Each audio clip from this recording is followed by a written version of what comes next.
கிறிஸ்துவுக்குள் அன்பானவர்களே, ஆண்டவராகிய இயேசு கிறிஸ்துவின் நாமத்தினாலே உங்களை நான் வாழ்த்துகிறேன். இந்த லெந்து நாட்களில் நாம் உபவாசத்தை குறித்து தியானித்து கொண்டு வருகிறோம். வேதத்தின் அடிப்படையிலே உபவாசத்தை குறித்த இன்றைய செய்தி 20வது செய்தி. 1 சாமுவேல் 7ஆம் அதிகாரம் இன்றைய தியான பகுதி. 1 சாமுவேல் 7ஆம் அதிகாரம் 6ஆம் வசனம். அவர்கள் அப்படியே மிஸ்பாவிலே கூடி வந்து தண்ணீர் மொண்டு கர்த்தருடைய சந்நிதியில் ஊற்றி அன்றைய தினம் உபவாசம் பண்ணி கர்த்தருக்கு விரோதமாய் பாவம் செய்தோம் என்று அங்கே சொன்னார்கள்.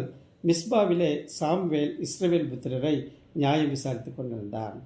இந்த அன்பானவர்களே, 1 சாமுவேல் 7ஆம் அதிகாரம் 6ஆம் வசனம் மிக முக்கிய வரலாற்று முக்கியத்துவத்தை கொண்டுள்ளது. ஏனெனில் இஸ்ரவேலின் ஆன்மீக மற்றும் அரசியல் வாழ்க்கையில் ஒரு திருப்புமுனை என்று சொல்லலாம். சாமுவேலின் கீழ் பெலிஸ்திய ஒடுக்குமுறையை முடிவுக்கு கொண்டு வருவதற்கான ஒரு தேசிய மறுமலர்ச்சியை குறிக்கிறது. மிஸ்பாவில் கூடி உபவாசம் இருந்து பாவங்களை அறிக்கிட்டு தண்ணீரை ஊற்றுவதன் மூலம் இஸ்ரவேலர் கூட்டு மனம் திரும்புதலை வெளிப்படுத்தினர். விக்கிரக ஆராதனையை கைவிட்டனர். தெய்வீக தலையீட்டை நாடினர். இது ஒரு பெரிய வெற்றிக்கு வழிவகுத்தது. இது அன்பான தேவனுடைய பிள்ளைகளை, இந்த நாளில் இந்த வசனத்தின் மூலமாக 4 மிக முக்கியமான வரலாற்றின் அடிப்படையில் 4 முக்கியமான ஆவிக்குரிய காரியங்களை நாம் கற்றுக்கொள்ள இருக்கிறோம். முதலாவதாக, இது ஒரு கூட்டு மனம் திரும்புதல்.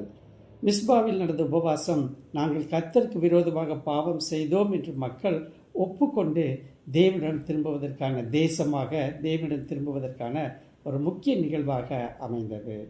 இரண்டாவதாக, அவர்கள் ஒரு சடங்கு, அதாவது தண்ணீரை தரையிலே ஊற்றுகிறார்கள், ஒரு குறியீடு.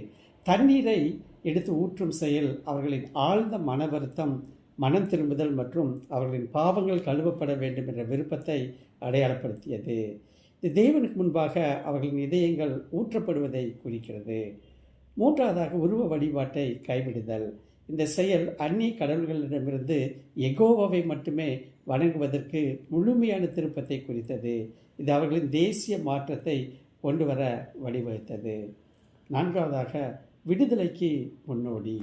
இந்த மனத்தாழ்மையின் செயல் தெய்வீக தலையீட்டுக்கு நேரடியாக வழிவகுப்பதாக இருந்தது. அங்கு தேவன் பெலிஸ்தர்களை குழப்பி நீண்ட கால ஒடுக்குமுறையை முடிவுக்கு கொண்டு வந்தார். அன்பானவர்களை, உண்மையான மனம் திரும்புதலால் தொடங்கப்பட்ட தேசிய சீர்திருத்தம் எவ்வாறு தெய்வீக மறுசீரமைப்பு மற்றும் பாதுகாப்பிற்கு வழிவகுக்கிறது என்பதற்கு இந்த நிகழ்வு வேதாகம வரலாற்றில் ஒரு அடித்தள எடுத்துக்காட்டாக செயல்படுகிறது. இது நமக்கு ஒரு முன்னுதாரணமாக இந்த நாட்டில் காணப்படுகிறது என்பதில் எந்தவித சந்தேகமில்லை. ஆமென்.